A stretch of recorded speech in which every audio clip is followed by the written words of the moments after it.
আজকের রেসিপি তেল ছাড়া খিচুড়ি। খুবই সুস্বাদু হয়েছিল খেতে। প্রথমে জলের মধ্যে গোটা গরম মশলা, গোটা জিরে, তেজপাতা দিয়ে দেব।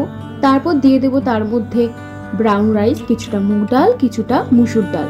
তারপর ফুটে উঠলে ওখানে আমি যে সবজিগুলো ইউজ করেছি সেগুলো হলো বিনস, গাজর আর কুমড়ো। তোমরা চাইলে এখানে আরো অন্যান্য সবজি অ্যাড করতে পারো। তারপর ওর মধ্যে দিয়ে দেব জিরে গুঁড়ো, হলুদ গুঁড়ো, ধনে গুঁড়ো কিছুটা। আর সবজি অ্যাড করার সময় আমি এখানে আদা বাটা, কাঁচা লঙ্কা আর টমেটো দিয়ে দিয়েছিলাম। তারপর কিছুটা ফুটে ওঠার পর লাস্টে আমরা কুমড়ো আর সোয়াবিন অ্যাড করেছিলাম। কুমড়ো যেহেতু নরম হয়েছে, গলে যায়, সেই জন্য আমি লাস্টে অ্যাড করেছিলাম। হয়ে যাওয়ার পর খিচুড়ি লাস্টে কিন্তু কিছুটা ঘি আর গরম মশলা দিয়েছিলাম। আর ডায়েটে কিন্তু ঘি চলে, আর ঘি চলে বলে যে অনেকটা দিতে হবে তা কিন্তু না, একদমই অল্প।